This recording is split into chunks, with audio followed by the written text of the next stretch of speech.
Olá, meu povo do oitavo ano, tudo bem com vocês? Aqui quem vos fala é a professora Elaine Dark, tudo bem, né? Olha só, eu quero que vocês prestem bastante atenção nessas palavras aqui do lado, ó, que estão aqui atrás de mim, porque são palavras que creio que muitos de vocês estão tendo que pegar com força nelas para conseguir vencer esse reamp, tá? Porque eu tô me segurando nelas ali para conseguir vencer.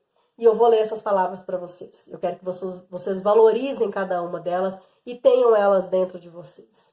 História, educação, sonho, fé, coragem, respeito e determinação. Aqui do lado nós temos força, aqui embaixo objetivos, futuro, atenção, foco, sucesso e perseverança. Ah, professora, você pôs história só por causa da sua matéria. Não, gente, é porque vocês estão construindo uma história totalmente diferente. Ninguém nunca viveu o que nós estamos construindo, o que nós estamos vivendo, o que nós estamos passando, tá?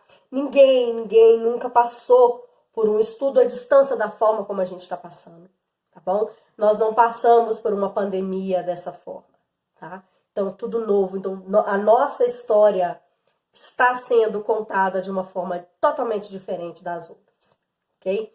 E graças a vocês. Mas vamos lá, vamos falar sobre o primeiro reinado, né, no caso do Dom Pedro I, né? 1822, declarou a independência com relação a Portugal, beleza. Então agora vai ser mil maravilhas. Vai não, gente. Não deu certo não, sabe por quê? Porque em 1822 vão surgir, claro, a gente já viu, né, no PET 4, na semana 4, na semana 3 ou 4, não me lembro, que tinham vários grupos políticos que eram contrários ao Dom Pedro I, né? Tinham 3 partidos políticos e cada um com ideias diferentes. E aí, quando ele começa a governar, os dois lados vão se formar de forma muito clara. São os liberais e os conservadores. Os liberais queriam abolição da escravidão, queriam ideias mais liberais de comércio, de tudo. Porém, os conservadores queriam o contrário. Eles queriam voltar lá na monarquia com o pai de Dom Pedro I. E aí Dom Pedro I falou, vou fazer o quê? Se eu apoiar os liberais, daqui a pouco eles vão proclamar a república. E aí eu perco meu cargo. Mas se eu apoiar os conservadores, eu também vou perder meu cargo porque eles querem que meu pai volte. Então vou perder de qualquer jeito. Então o jeito é eu governar por mim mesmo. Só que aí vão surgir no Brasil várias rebeliões contra eles. No Nordeste, no Norte, aliás, Nordeste, Sudeste, Sul, principalmente o Norte ainda não, tá? Mas o Nordeste, o Sudeste e o Sul vai pipocar revolução para todo lado, rebeliões para todo lado.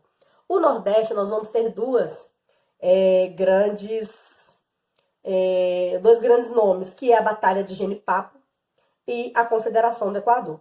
A Batalha de Genipapo, ela acontece no Piauí e vai juntar, ela foi extremamente sangrenta, tá? Foi coisa assim de mata todo mundo, porque senão eles vão nos dominar, tá? Então foi uma revolta que uniu pessoas do Piauí, do Maranhão e do Ceará.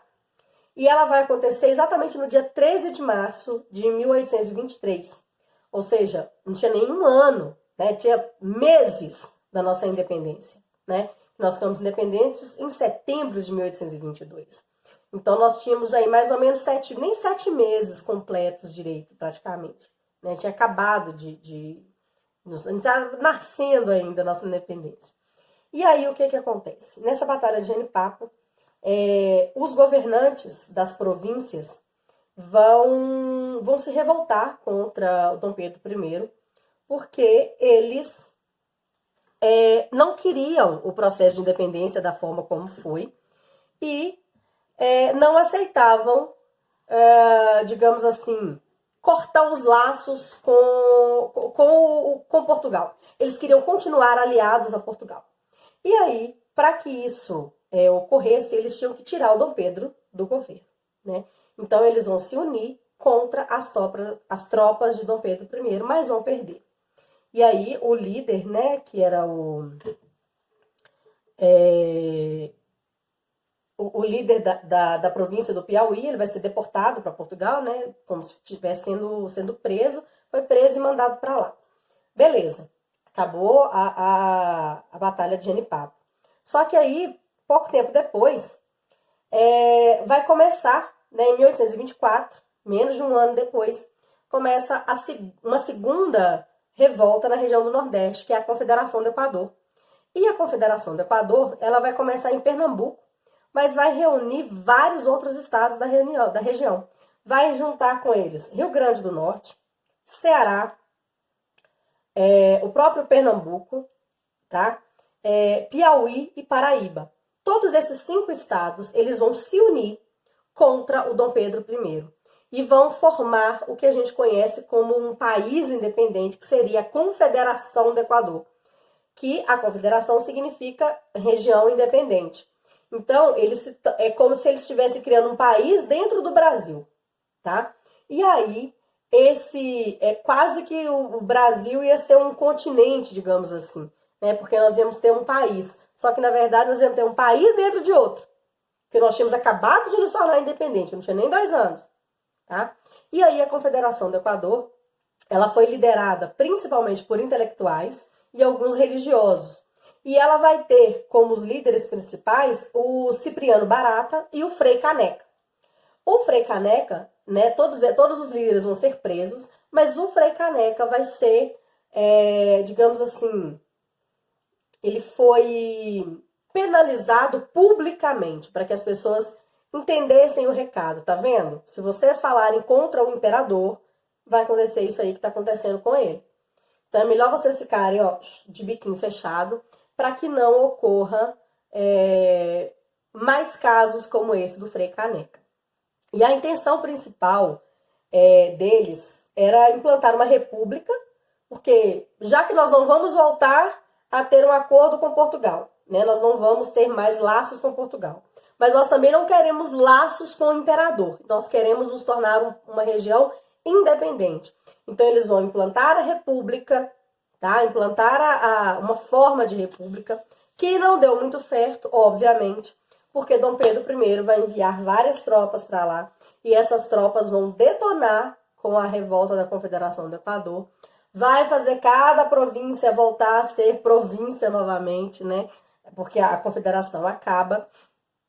Ele prende os revoltosos de todos os estados, os líderes de todos os estados, e vai executar um por um, tá? Inclusive, eu falei para vocês, o próprio Frei Caneca, ok? Nós vamos agora para correção das nossas atividades, tá bom? Bom, queridos alunos do 8º ano, então nós vamos corrigir aqui agora o PET 5 de História, 8º ano, semana 1. O nosso assunto principal é o primeiro reinado no Brasil, ou seja, é o início do governo do Dom Pedro I, tá? Que nós já falamos, então nós vamos apenas corrigir.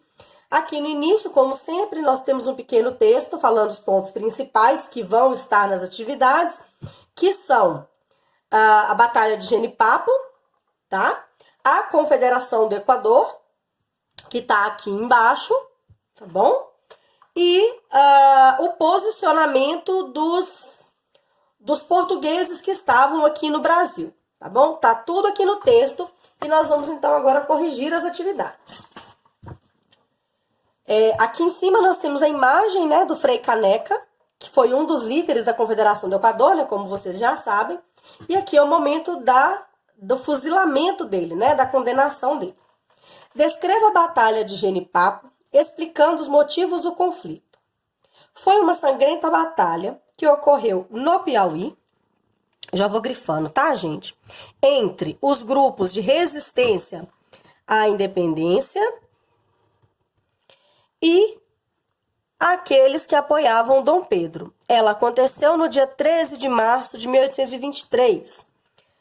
Tropas do Piauí, com apoio de maranhenses e cearenses, combateram os portugueses, resultando na prisão do então governador da província, que posteriormente foi deportado para Portugal.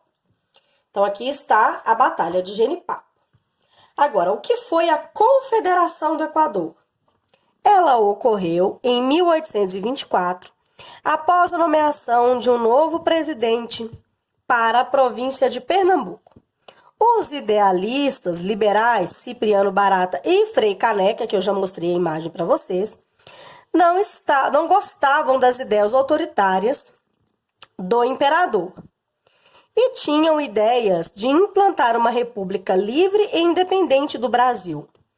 Tiveram o apoio do Rio Grande do Norte, Ceará, Piauí, Paraíba, proclamaram a Confederação do Equador. É como se fosse proclamação da independência desses estados, tá, gente? Desses 5 estados. Pernambuco, Rio Grande do Norte, Ceará, Piauí e Paraíba. Eles iam formar um país novo. O movimento foi reprimido com violência, prendendo revoltosos e executando seus líderes, inclusive Frei Caneca. E a número 2. Qual era o posicionamento da maioria dos portugueses que residiam no Brasil sobre o processo de independência de 1822? Eles eram contra, pois poderiam perder muitos privilégios políticos e financeiros. Então, por hoje é só. Terminamos aqui a correção da semana 1 do PET 5 de História. Abraço da professora Elaine, fiquem com Deus e se precisar, podem me chamar à vontade. Beijos!